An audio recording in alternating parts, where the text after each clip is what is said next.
जय श्री हरि भक्तों, प्यारे भक्तों। आज पौष मास की कृष्ण पक्ष की एकादशी तिथि है और आज के दिन सफला एकादशी का व्रत रखा जाता है। इस व्रत को करने और कथा को सुनने से हर मनोकामना पूर्ण होती है और हर कार्य में सफलता प्राप्त होती है। तो आइए बड़े ही श्रद्धा और प्रसन्नचित मन से श्रवण करते हैं कथा।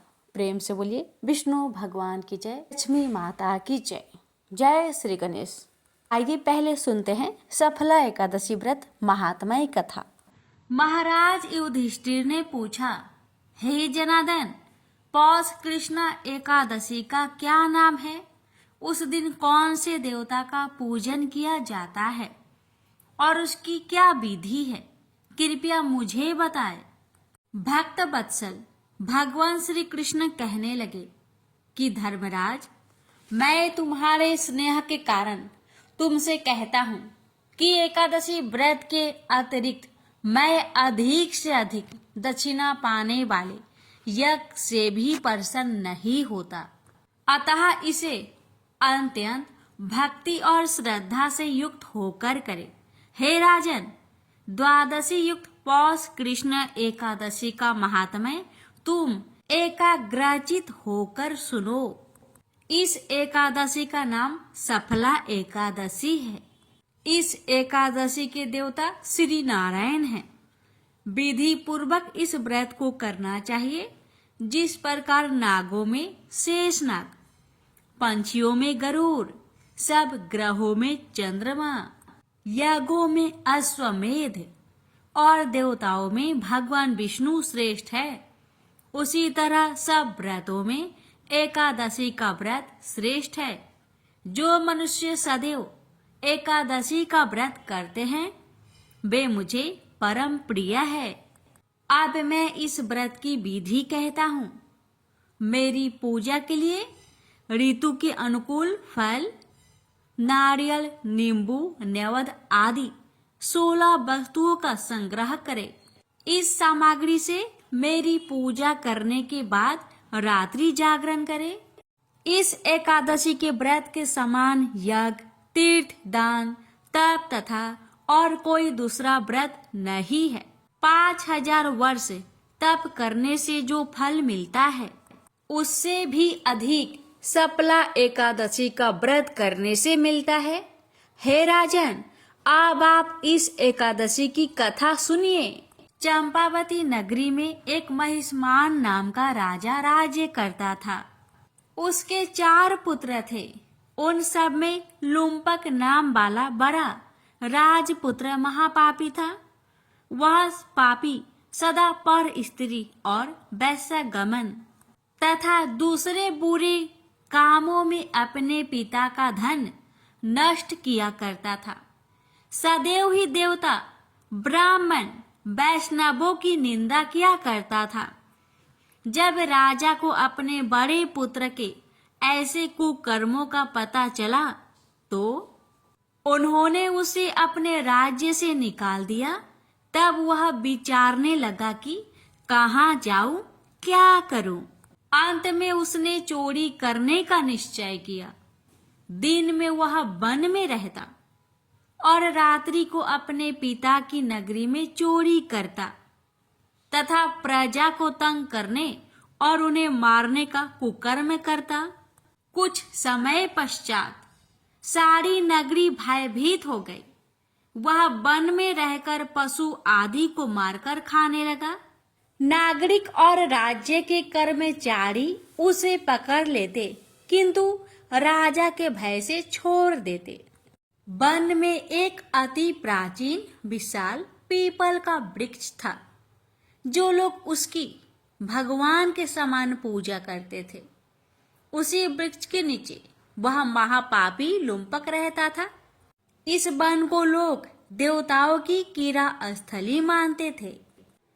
कुछ समय पश्चात पौष कृष्ण की दशमी के दिन वह वस्त्रहीन होने के कारण शीत के चलते सारी रात्रि सो नहीं सका। उसके हाथ पैर अकड़ गए। सूर्योदय होते होते वह मूर्छित हो गया। दूसरे दिन एकादशी को मध्या के समय सूर्य की गर्मी पाकर उसकी मूर्छा दूर हुई। गिरता पड़ता हुआ भोजन की तलाश में निकला।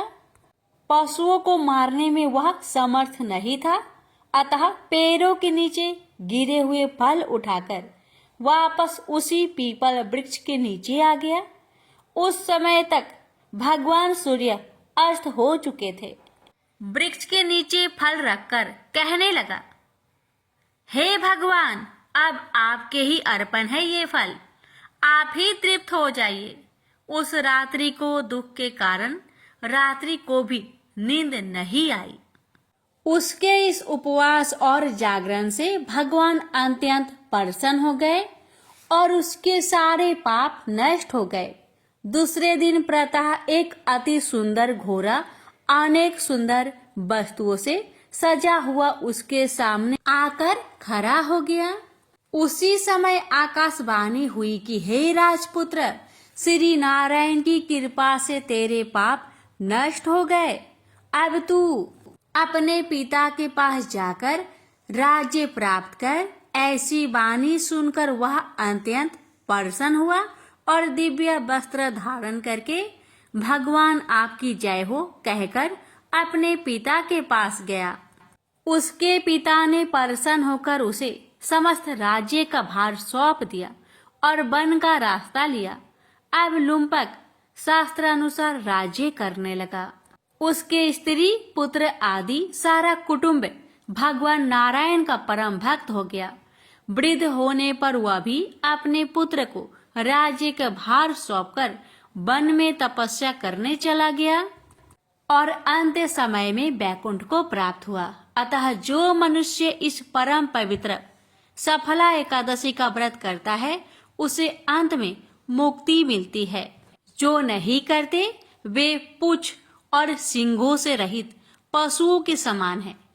इस सफला एकादशी के महात्म्य को पढ़ने से अथवा श्रवण करने से मनुष्य को अश्वमेध यज्ञ का फल मिलता है। प्रेम से बोलिए जय श्री हरि। सुनिए भक्तों, भगवान श्री कृष्ण की कथा। महाराष्ट्र के पढ़रपुर में भक्त त्रिलोचन जी और उनकी पत्नी निवास करते थे। वे भगवान श्री कृष्ण के बहुत बड़े भक्त थे। भक्त त्रिलोचन श्री वर्ण से वैश्य थे। उनका महाजनी का काम था। भगवान की कृपा से उनके पास धन की कोई कमी नहीं थी। उनके कोई संतान नहीं थी, लेकिन उन्हें संतान न होने का दुख भी नहीं था। वे सदा भगवान की भक्ति में ही मन लगाए रहते थे, इसलिए उन्होंने संतान की आशा कभी नहीं की। भक्त त्रिलोचन जी की संत सेवा में भी बहुत निष्ठा थी। वह भगवान बद्रीनाथ के मंदिर में आने वाले दर्शनार्थियों को बड़े प्रेम से अपने हाथों से भोजन बनाकर खिलाते थे। दोनों पति पत्नी सारा दिन अपने हाथों से भोजन बनाते और साधु संतों और श्रद्धालुओं को खिलाते। इसलिए उनके घर पर सदा ही लोगों की भीड़ लगी रहती थी। जितने लोग भगवान बद्रीनाथ के मंदिर में दर्शन के लिए आते, उतने ही लोग त्रिलोचन जी के घर प्रसाद पाने आते। दोनों पति पत्नी बड़े भाव से सभी आगंतुकों की सेवा करते थे। समय के साथ दोनों पति पत्नी वृद्ध हो गए। वृद्धावस्था के कारण अब उनसे पहले जितना काम नहीं होता था, इसलिए कई बार संतों को प्रसाद के लिए इंतजार करना पड़ता था। कई बार संत भी उनके काम में हाथ बटाते थे, जिसके कारण उन्हें बहुत दुख होता था। धीरे धीरे उनके घर आगंतुकों का आना भी कम हो गया। इस कारण त्रिलोचन जी बहुत दुखी रहने लगे। एक दिन त्रिलोचन जी ने अपनी पत्नी से कहा, हम दोनों अब वृद्ध हो चुके हैं, अब हमसे उतना काम नहीं होता, इसलिए क्यों ना हम संतों की सेवा के लिए एक सेवक रख ले, जो संतों के सेवा के काम में हमारी मदद करे। त्रिलोचन जी की पत्नी बोली, ये तो बहुत अच्छा विचार है।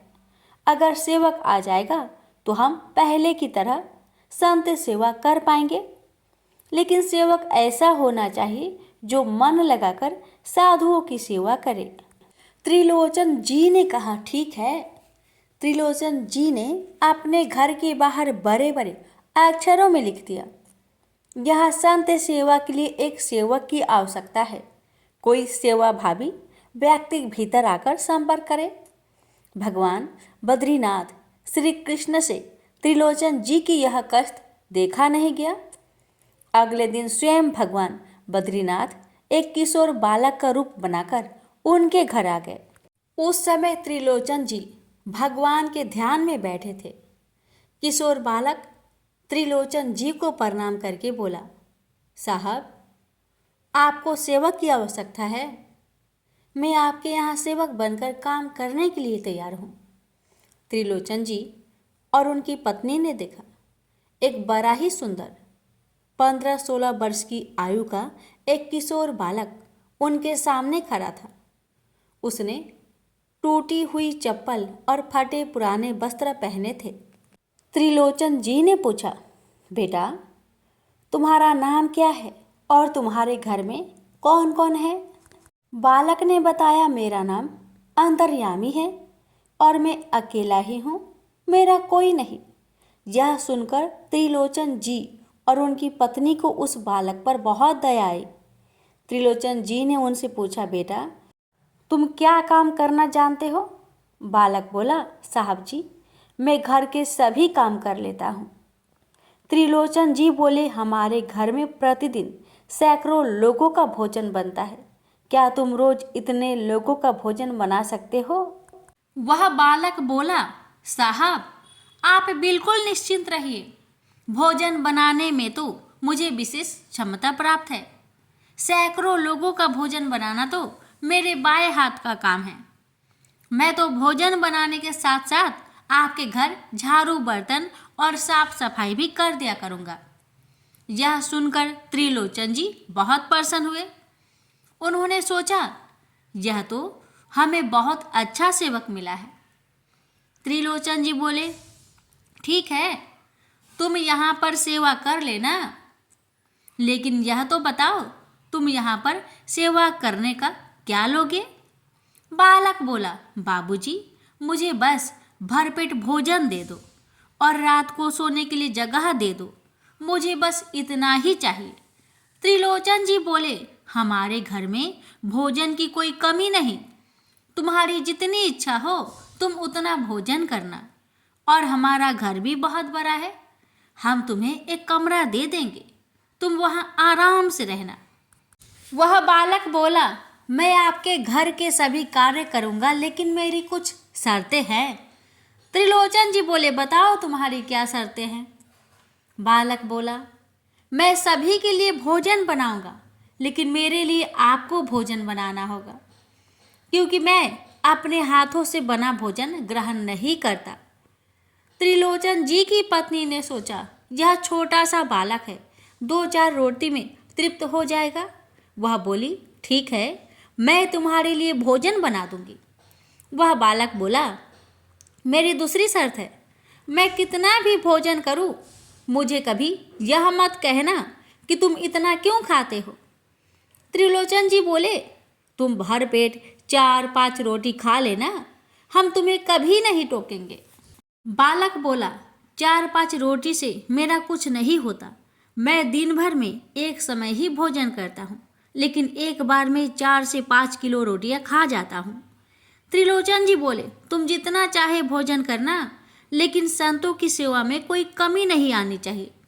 बालक बोला, मेरी तीसरी और आखिरी शर्त है, आप किसी अन्य व्यक्ति से मेरी चुगली नहीं करेंगे कि मैं इतना अधिक भोजन करता हूँ। जिस दिन आपने मुझसे या किसी अन्य व्यक्ति से मेरे भोजन के बारे में कहा, मैं उसी दिन आपका घर छोड़कर चला जाऊंगा। त्रिलोचन जी और उनकी पत्नी ने बालक अंतर्यामी की सभी शर्तें मान ली। अगले दिन से अंतर्यामी के रूप में आए।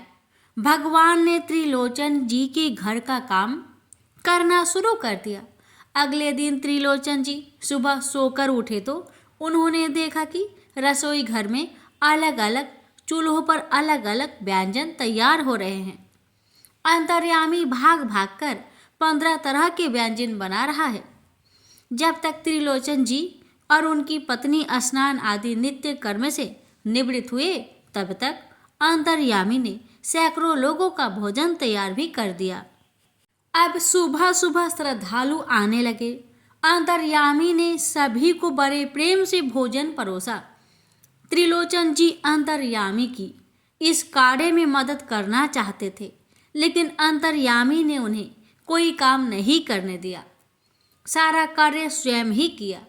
अंतर्यामी का बनाया भोजन इतना शुद्ध और स्वादिष्ट था कि सभी ने उस भोजन की बहुत प्रशंसा की।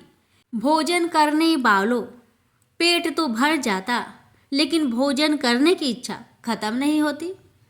सभी संतों ने त्रिलोचन जी से भोजन की बहुत प्रशंसा की। संत बोले, त्रिलोचन जी, आपके यहाँ हमने बहुत बार भोजन किया, लेकिन ऐसा स्वादिष्ट भोजन हमने कभी नहीं खाया। आपके सेवक अंतर्यामी ने तो कमाल ही कर दिया। त्रिलोचन जी और उनकी पत्नी बहुत खुश थे। वे दोनों बैठे बैठे देख रहे थे कि उनका सेवक कैसे सभी काम बड़े दक्षता से कर रहा है। सैकड़ों लोगों को भोजन परोस रहा है, उनकी बर्तन साफ कर रहा है, संतों के चरण दबा रहा है, उनकी सेवा कर रहा है। अंतर्यामी ने दिन भर आने वाले सैकड़ों लोगों को बड़े प्रेम से भोजन कराया और बड़े प्रेम से सबकी सेवा की। शाम के समय सभी काम निपटाकर अंतर्यामी ने त्रिलोचन जी की पत्नी से कहा, मैया, अब मुझे भी भोजन खिला दो, मुझे बहुत भूख लग रही है। त्रिलोचन जी की पत्नी अंतर्यामी के काम से बहुत प्रसन्न थी। वह बोली, हाँ बेटा, तू बैठ जा, मैं अभी तेरे लिए भोजन बनाती हूँ। त्रिलोचन जी की पत्नी ने सोचा, छोटा सा बालक कितना भोजन करेगा, अगर थोड़ा अधिक भी खाएगा तो 5 लोग जितना खाते हैं उतना भोजन बना लेती हूँ। उन्होंने 5 लोग भरपेट भोजन कर सके उतना भोजन बनाकर अंतर्यामी को भोजन करने के लिए बैठाया। स्वयं भगवान जो अंतर्यामी के रूप में आए थे, उन्होंने कुछ ही देर में सारा भोजन खा लिया और बोले, मैया, मुझे और भोजन चाहिए। त्रिलोचन जी की पत्नी आश्चर्यचकित रह गई। इतने छोटे से बालक ने 5 लोगों के बराबर भोजन खा लिया और अभी भी इसकी भूख शांत नहीं हुई। अंतर्यामी के लिए 5 और लोगों का भोजन बनाया गया, लेकिन उससे भी उनकी भूख शांत नहीं हुई। इस प्रकार अंतर्यामी के लिए बार बार भोजन बनाया गया और अंततः 50 लोगों के बराबर भोजन करके अंतर्यामी की भूख शांत हुई। इस तरह इतना सारा भोजन बनाते बनाते त्रिलोचन जी की पत्नी परेशान हो गई। अब यह उनका नित्य नियम हो गया। अंतर्यामी भगवान दिन भर सारे काम करते, संतों को प्रेम से भोजन कराते, उनकी सेवा करते और शाम को त्रिलोचन जी की पत्नी के हाथों से बना भोजन ग्रहण करते। अब तो त्रिलोचन जी के घर आने वाले संतों और श्रद्धालुओं की संख्या भी बढ़ने लगी। अंतर्यामी इतना स्वादिष्ट भोजन बनाता था जिसकी सभी प्रशंसा करते थे।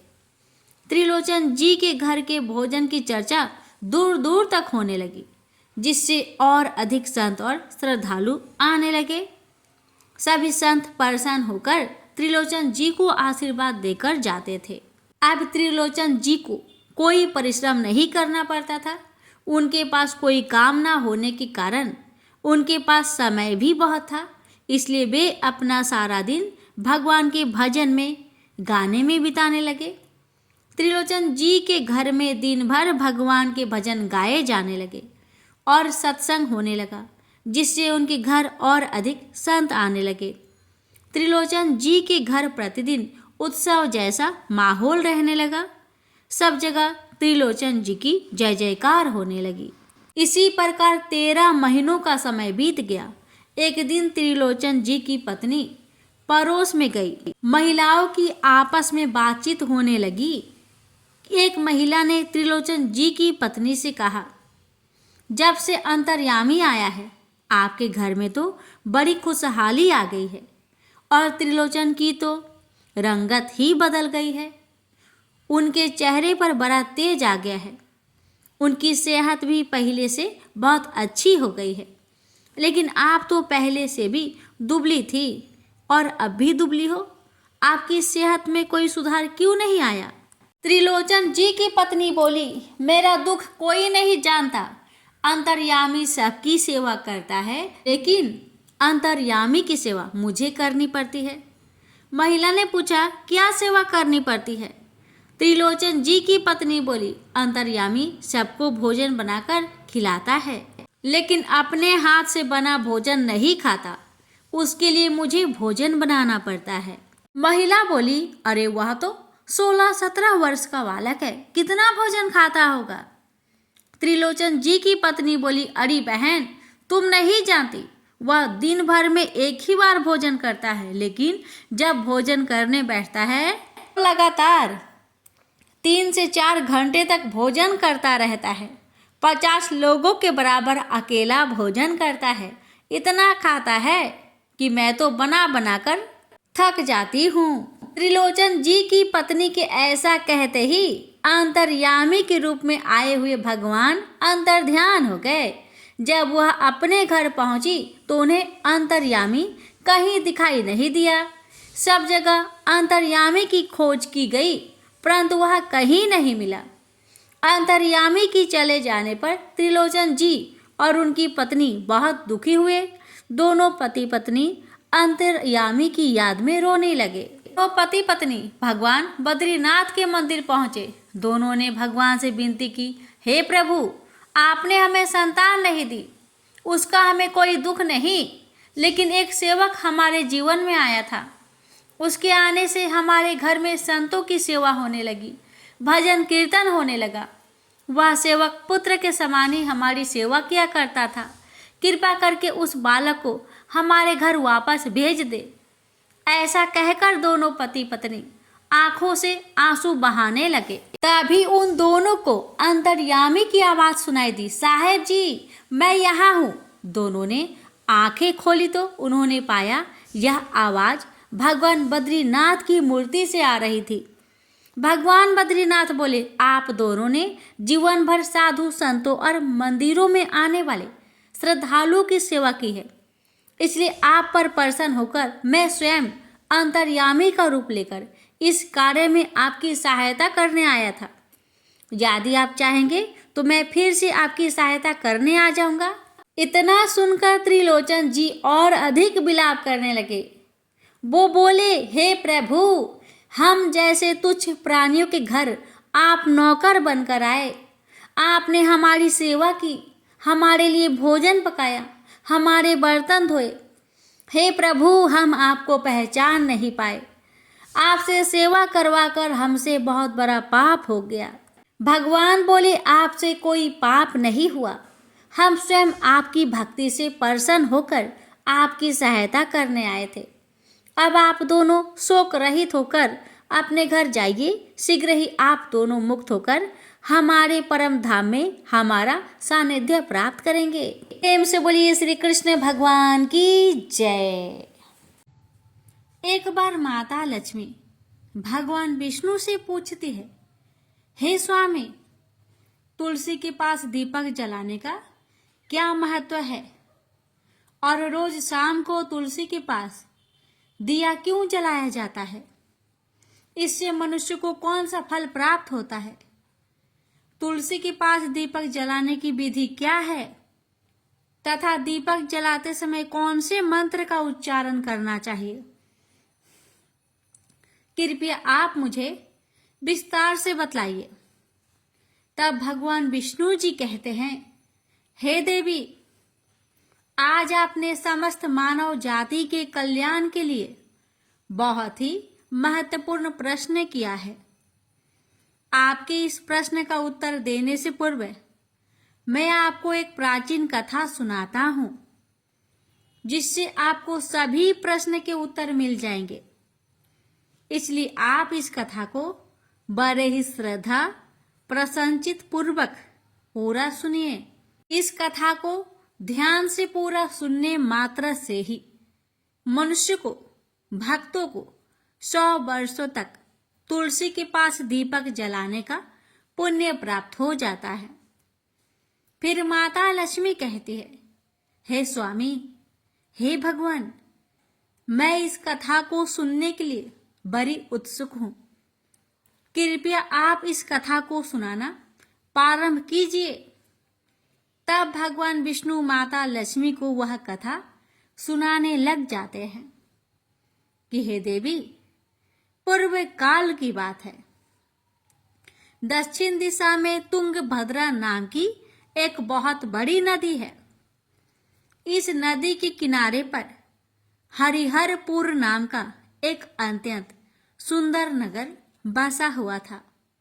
उसी नगर में काशी नाम के एक ब्राह्मण निवास करते थे। वे अत्यंत गुणवान, चरित्रवान, धर्म कार्य करने वाले तथा वेदों के मार्ग पर चलने वाले थे। उन्होंने समस्त शास्त्र का अध्ययन किया हुआ था। उस ब्राह्मण की एक पत्नी थी जिसे लोग दुराचार कहकर पुकारते थे, क्योंकि उसके कर्म ही उसके नाम के अनुसार थे। वह सदैव ही अपने पति को अपमानित करती थी। वह अपने पति के लिए कुवाच्य कहती रहती, पति को भयंकर दुख देती थी, पति के लिए कभी भोजन नहीं बनाती थी, अपने पति के साथ कभी शयन नहीं किया, कभी उसके साथ प्रेम से व्यवहार तक नहीं किया।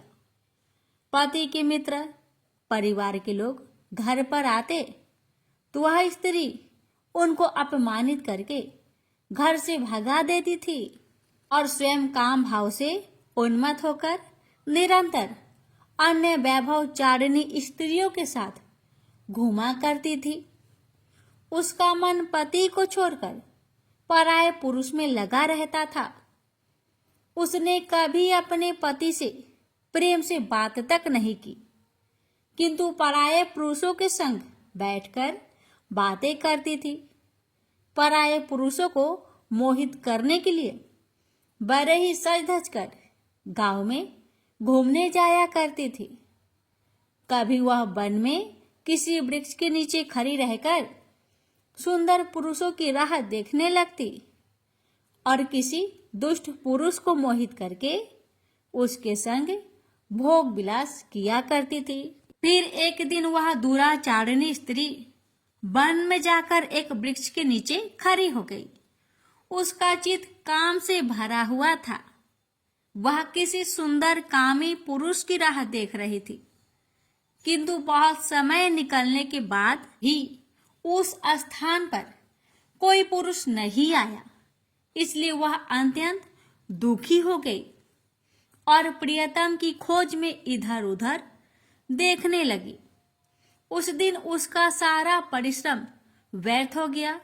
वहां पर खड़ी होकर वह नाना प्रकार की बातें कहकर विलाप करने लगी। हाय, आज तो इस मार्ग से कोई भी सुंदर पुरुष नहीं आया। अब मैं कैसे अपने काम वासना को शांत करूं? क्या करूं? आज की रात कैसे बीतेगी? यह सोचकर वह जोर जोर से रोने लगी। उस जंगल में एक भयानक बाघ निवास करता था। उस पापिनी स्त्री की आवाज सुनकर वह जाग गया और उछलकर उस स्त्री का भक्षण करने के लिए उसके पास आ गया। उस भयंकर बाघ को देखकर उस स्त्री के पसीने छूटने लगे। वह थर थर कांपने लगी। वह स्त्री कुछ करती, इतने में ही उस बाघ ने अपने पंजे से उसे घायल कर दिया और वह स्त्री जमीन पर गिर पड़ी। जमीन पर गिरते ही वह स्त्री चिल्लाते हुए बोली, अरे बाघ, तू किस लिए यहाँ पर आया है? मुझे क्यों मार रहा है? मैं यहाँ पर अपने प्रियतम को खोज रही हूँ। तू मुझे छोड़ दे। मेरा भक्षण करके तुझे क्या मिलेगा? उस स्त्री की बात सुनकर वह भयानक बाघ क्षण भर के लिए रुक गया और हंसते हुए बोला, ए दुष्टा, आज विधाता ने मुझे मेरा ग्रास नियुक्त किया है। तुझ जैसी पापिनी स्त्रियों का भक्षण करना ही मेरा काम है, तभी मुझे इस शरीर से मुक्ति मिलेगी। बाघ की बात सुनकर वह स्त्री कहने लगी, हे बाघ, तुम कौन हो? मुझे सच सच बताओ, तुम्हें किस कारण से बाघ की योनि में जन्म लेना पड़ा और तुम मुझ जैसी स्त्रियों का भक्षण क्यों करते हो? पहले मुझे सारी बात बताओ और फिर मेरा भक्षण करो। फिर बाघ कहने लगा, हे पापिनी, मैं तुझे मेरे पूर्व जन्म का वृत्तांत सुनाता हूं कि किस कारण मुझे बाघ बनना पड़ा। पूर्व काल में दक्षिण देश में एक नदी थी। उस नदी के तट पर एक नगरी बसी हुई थी। उस नगरी में मैं निवास करता था। मैं एक ब्राह्मण का पुत्र था और नदी किनारे बैठकर यज्ञ आदि कार्य किया करता था। मैंने उस जन्म में अनेक पापियों के लिए यज्ञ किया, उन पापियों के घर का भोजन किया। मैंने धन के लोभ से अनेक पापियों के लिए कार्य किए। जिन वस्तुओं का दान ब्राह्मण को नहीं लेना चाहिए, उन वस्तुओं का दान मैंने ग्रहण किया और दूसरों से धन लेता था, लेकिन कभी वापस नहीं करता था। इस प्रकार से पाप करते हुए मुझे बहुत साल बीत गए और मैं बूढ़ा हो गया। मेरे बाल दाढ़ी सब सफेद हो गए, आंखें सूज गई, मुंह के सारे दांत गिर गए, लेकिन फिर भी मेरी दान लेने की आदत नहीं छूटी और मैं पाप करता गया। फिर एक दिन मैं धन के लोभ से नदी किनारे गया और अन्य धूर्त ब्राह्मणों के साथ मिलकर हमने लोगों को ठगा। झूठे मंत्र का कथन बोलकर हमने बिना विधि विधान से किए ही देवी देवताओं का पूजन किया और बहुत सारा धन दान में ले लिया। फिर उसी स्थान पर एक बीमार कुत्ते ने मेरे पैर में काट लिया और मैं मूर्छित होकर गिर पड़ा। उसी क्षण मेरे प्राण भी चले गए। फिर यम के दूत उस स्थान पर प्रकट हुए और मुझे पकड़कर यमपुरी ले गए। वहां पर यमराज ने चित्रगुप्त से मेरे कर्मों का लेखा जोखा निकालने के लिए कहा। फिर चित्रगुप्त कहने लगे, हे धर्मराज, इस ब्राह्मण ने घोर पाप किए हैं। इसने दूसरे से झूठ कहकर धन लूटा है, विधि विधान से पूजा ना करके झूठ मंत्र बोलकर भगवान का अपमान किया है। इसलिए यह पापी ब्राह्मण केवल नरक ही जाने के योग्य है। फिर यमराज ने अपने दूतों को आदेश देकर मुझे नरक की अग्नि में डाल दिया। अनेक वर्षों तक नरक की सजा भोगने के बाद मुझे बाघ का शरीर प्राप्त हुआ और मैं इस दुर्गम वन में निवास करने लगा। मैं अपने पूर्व जन्म के पापों को याद करके कभी भी कोई भी महात्मा पुरुष या फिर साधु संत हो, सती स्त्रियों का मैं भक्षण नहीं करता हूँ। मैं केवल पापी, दुराचारिणी तथा उल्टा स्त्रियों का ही भक्षण करता हूँ, ताकि मुझे पाप से मुक्ति मिल जाए।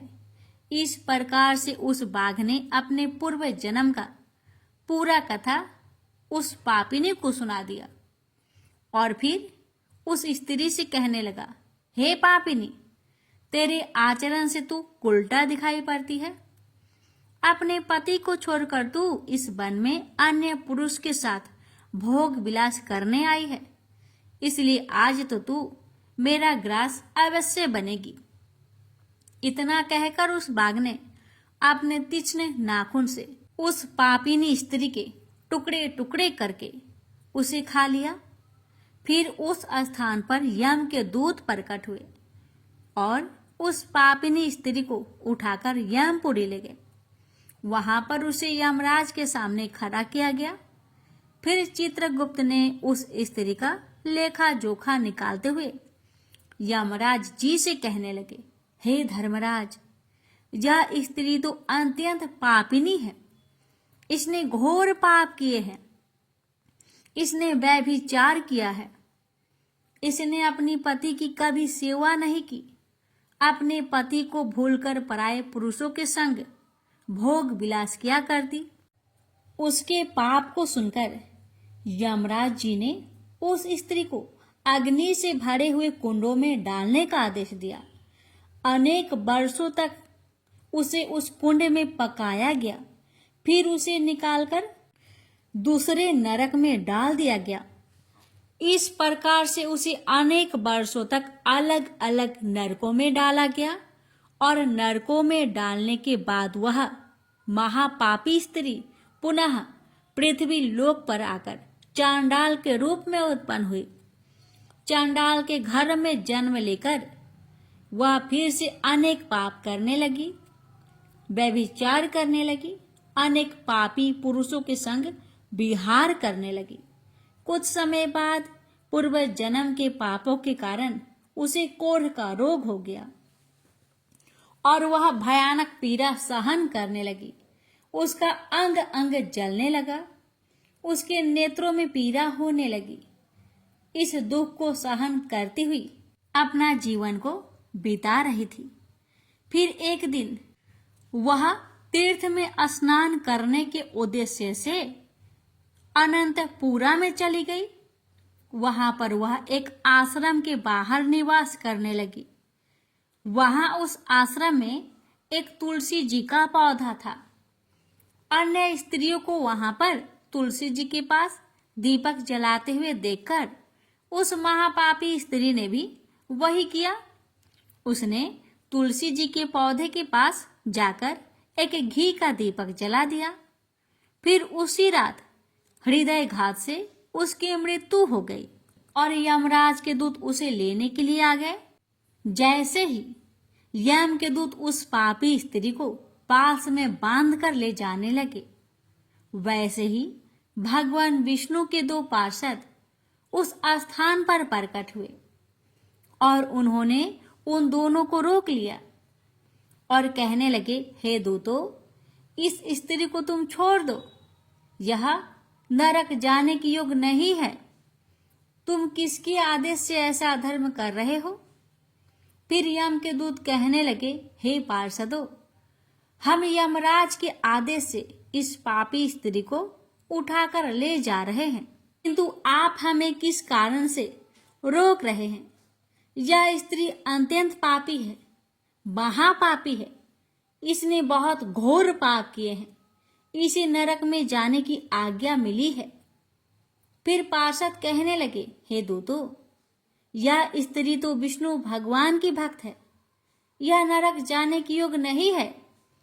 इसने शाम के समय तुलसी जी के पास दीपक जलाया है, इसी कारण से इसके समस्त पाप नष्ट हो गए हैं। इसलिए अब यह नरक जाने की योग्य नहीं है, यह स्वर्ग जाने की अधिकारी बन चुकी है। पार्षदों की बात सुनकर यमदूतों ने उस स्त्री को उस स्थान पर छोड़ दिया और यमलोक लौट गए। वहां जाकर उन्होंने यमराज को सारा वृत्तांत सुना दिया। फिर भगवान विष्णु के पार्षद उस स्त्री को दिव्य विमान पर बैठाकर स्वर्ग ले गए।